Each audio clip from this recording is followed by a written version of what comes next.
코로나19 사태로 경제 전반이 가라앉고 있는 가운데 직격탄을 맞은 기업들의 인력 감축도 이어지고 있습니다. 코로나19의 직접적인 영향 때문에 인건비 절감을 하는 곳도 있고 에너지 전환, 또 산업구조 개편 등 다른 이유도 있습니다. 권순우 기자와 함께 관련 내용 보다 구체적으로 알아보도록 하겠습니다. 아무래도 이번 사태로 인해서 참 여러 업종들이 인력 구조적이나 나름대로의 좀 자구책을 내놓고 있는 상황인데 가장 큰 영향을 받고 있는 업종은 어디가 있을까요? 아무래도 항공이겠죠. 그러니까 지금 앞서 전화 연결을 통해 현장 상황 많이 전달을 해드렸습니다. 코로나19 확진자가 발생해서 공장이나 사무실을 폐쇄해야 하는 기업들이 많이 늘고 있는데요. 확진자가 너무나 빠르게 늘어나고 있기 때문에 어디까지 영향을 미칠지에 대해서 전망하기는 매우 불투명한 상황입니다. 아무래도 항공 쪽에서는 여객 운송이라든지 화물 운송의 그 대폭 감소하면서 매출이 급감하고 있는데요. 코로나19 이후에 국내 항공사의 한중 노선 같은 경우는 77%가 감소를 했습니다. 이번 달에도 중국 여객은 한 64%, 동남아는 한 20% 정도 감소를 했고요. 그 여객 항공권 취소 규모만 하더라도 3천억 원에 달하는 것으로 나타났습니다. 아시아나항공은 비상경영을 선포하고 임원들의 급여를 한 30% 정도 반납을 하고 있고요. 이스타항공도 임원의 임금 30%를 반납하고 직원들에게는 무급휴가를 권하고 있습니다. 제주항공 역시 그 경영진 임금의 30%를 감소시키고 2달 정도는 좀 전 직원에게 무급휴가를 좀 권고를 하고 있습니다. 노선 감소로 업무가 대폭 줄었고 출근해 있는 직원들도 어느 부분에서 비용 절감을 할 수 있는지에 대한 검토를 하고 있다고 합니다. 예. 코로나19로 인해서 항공업계가 직격탄을 맞고 있긴 합니다만은 어떤 항공산업에 대한 침체, 이거는 좀 코로나19뿐만 아니라 좀 다각도로 살펴볼 필요는 있어 보입니다. 그러니까 항공사가 사실 어려움에 처한 거는 지난해부터라고 볼 수 있는데 지난해 여름에 기억하시다시피 그 일본 수출 규제 때문에 불매 운동이 좀 있었습니다. 그 이후에는 홍콩 사태 때문에 홍콩으로 가는 노선들이 많이 줄었고요. 여기서 홍콩이라든지 일본으로 가는 노선들을 동남아로 대거 전환을 했습니다. 그러면서 우리나라의 항공운송 비중을 보면은 동남아가 32.4%로 제일 높아져 있는 상황입니다. 그런데 그러니까 중국도 못 가고 일본도 못 가서 동남아로 다 전환을 해놨는데 이번에 코로나19로 동남아 노선까지 영향을 받다 보니까 저비용 항공사들 같은 경우는 굉장히 큰 타격을 입게 된 겁니다. 그 이유가 저비용 항공사들이 주력으로 하고 있는 B737기 같은 경우는 운행 거리가 한 6시간 정도 됩니다. 그러면은 중국이나 일본 아니면 동남아 정도까지밖에 영업을 할 수가 없는 상황인데 여기서 동남아까지 영향을 받으면서 정말 그 힘든 상황에 처지에 처하게 된 겁니다. 그 대한항공 같은 큰 회사들 같은 경우는 물류 쪽에 오히려 큰 타격을 입고 있는데요. 그 2월 초만 해도 한중 화물 노선의 한 30% 정도가 감소를 했고요. 특히 중국에서 들어오는 물량의 80%는 중국에서 미국을 갈 때 그 인천을 거쳐서 가는 물량이 굉장히 많습니다. 이 부분이 반토막이 나면서 화물 운송 부분에서 굉장히 큰 타격을 입게 된 겁니다. 여행업계 같은 경우는 정말 최악의 상황이라고 볼 수 있는데 이전 몇 달 동안 예약을 받아왔던 그 예약들에 대한 취소가 계속적으로 이어지고 있고 앞으로 가야 되는 신규 예약 부분에서는 거의 80% 정도 감소를 했다고 합니다. 그래서 하나투어 같은 경우는 주 3일 근무제로 전환을 했고요. 모두투어 같은 경우도 좀 그 인력을 좀 감축하고 업무를 좀 휴가를 좀 늘리는 쪽으로 방향을 잡고 있습니다.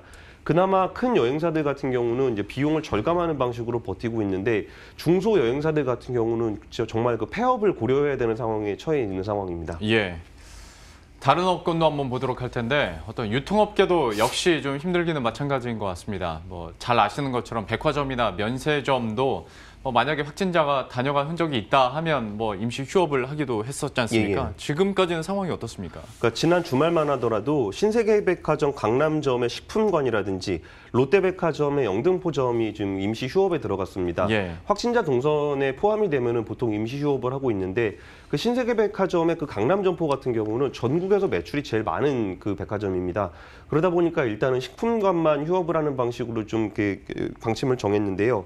코로나19로 인한 유통업계의 매출 감소폭이 무려 5천억 원에 달할 것으로 좀 예상이 되고 있습니다. 그러면서 롯데쇼핑과 이마트는 대규모 점포 정리 계획도 발표를 한 상황인데요.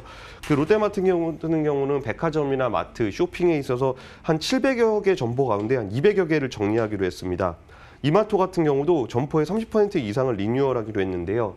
대형마트는 지역 일자리에서 굉장히 큰 부분을 차지하고 있습니다. 또 보통 지역에서 거점 역할을 하기 때문에 그 대형마트를 중심으로 한 상권에 굉장히 많은 사람들이 종사를 하고 있습니다. 여기서 그 마트들이 정리가 되게 되면은 지역 경제에 많은 영향을 미칠 것으로 전망이 됩니다. 물론 코로나19로 인한 영향력도 분명히 있는데 이게 오프라인에서 온라인으로 어떤 쇼핑의 트렌드가 변하면서 점포 정리를 좀 해야 되는 상황에 처해 있는 상황에서 코로나19가 방아쇠 역할을 한 것으로 보입니다. 그러니까 참 여러 다각도로 업종의 상황들을 좀 지켜봐야 될 것 같고, 물론 코로나19의 여파도 있겠지만 좀 다른 면도 우리가 해석은 해봐야 될 여지가 있는데, 그런 측면에서 두산중공업 같은 경우에도 5년 만에 명예퇴직을 받고 있다. 이것도 좀 해석이 필요할 것 같네요. 그러니까 기업들 상황이 안 좋다 보니까 이런저런 얘기가 많이 나오는데, 그 이유가 이제 코로나19로 많이 묻히는 경향들이 좀 있습니다. 그래서 업종별로 어떤 영향을 미치고 어떤 경로로 영향을 미치는지를 좀 면밀히 보실 필요가 있는데요. 두산중공업 같은 경우는 5년 만에 명예퇴직을 단행을 하면서 이게 탈원전 정책에 영향을 받았다라는 보도가 이어지고 있습니다. 정부는 그에 대해서 이제 탈원전 정책 때문이 아니다라는 이제 반박을 하기도 했습니다. 그러니까 두산중공업 같은 경우 어려워진 상황을 탈원전 때문이 뭐 맞다 틀리다라고 보면은 한 반반 정도라고 볼 수 있을 것 같은데요. 먼저 그 틀린 부분은 두산중공업의 포트폴리오에서 80%를 차지하고 있는 부분은 석탄 발전 부분입니다. 전 세계적으로 석탄 발전에 대한 투자가 한 88기가와트에서 재작년에 23기가와트로 절반 이하로 줄었습니다. 그래서 두산중공업이 어려움에 처하게 된 거는 사실은 원전보다는 석탄 발전의 영향이 훨씬 큽니다. 그렇다고 해서 이제 탈원전 정책에 영향이 없었다라고 보기엔 좀 어려운 게, 현재까지에 있는 매출에 영향을 미치지는 않았지만 탈원전 정책으로 앞으로 그 탈원전 정책으로 원전 개발을 하지 않겠다라고 선언을 했기 때문에 앞으로 미칠 수주 부분이 굉장히 많은 영향을 받게 됐습니다. 두산중공업의 신규 수주는 그 이전까지만 해도 한 8조 원 수준에서 작년에 1조 원 수준으로 줄었는데요. 그러다 보니까 좀 이렇게 앞으로 들어올 돈은 굉장히 불확실하고 나가야 될 돈은 굉장히 좀 확실한 상황이라 1년 안에 만기가 되는 단기 차입금 같은 경우가 2조 6천억 원에 달합니다. 두산중공업은 앞으로의 사업 계획에 좀 불투명성이 생겼기 때문에 그 부분을 대비하기 위해서 인력 구조 조정을 하고 있는 겁니다. SO일 얘기도 한번 해보도록 할 텐데, 청사 이래 처음으로 희망퇴직을 진행하고 있지 않습니까? 이거는 또 어떻게 해석이 됩니까? 그러니까 SO일 같은 경우는 직원당 평균 임금이 한 1억 3천만 원 정도에 달할 정도로 굉장히 좀 안정적인 직장으로 꼽히고 있습니다. 그런데 그 지난해 실적을 보면은 영업이익이 한 4,400억 원 정도로 한 30% 정도 감소했습니다. 그중에 가장 큰 영향을 받은 부분은 이제 정유 부문인데요. 정유 부문은 오히려 253억 원의 적자를 기록했습니다. 정유 산업 같은 경우는 코로나19 때문에 그 중국으로 수출해야 되는 물량에서 굉장히 큰 차질을 좀 빚고 있고요. 또 하나의 큰 축이었던 항공유 부분이 있는데, 항공 노선들이 많이 좀 없어지다 보니까 정유사들의 항공유 매출에도 큰 타격을 입게 된 겁니다.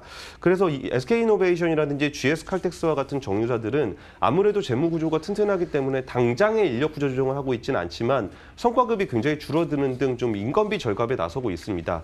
SO일 같은 경우는 지금 당장의 어려움보다는 앞으로 전망이 불투명하기 때문에 선제적으로 인건비를 좀 줄이고 있는 것으로 보시는 게 맞는 것 같습니다. 지금까지 권순우 기자와 함께했습니다. 잘 들었습니다. 감사합니다.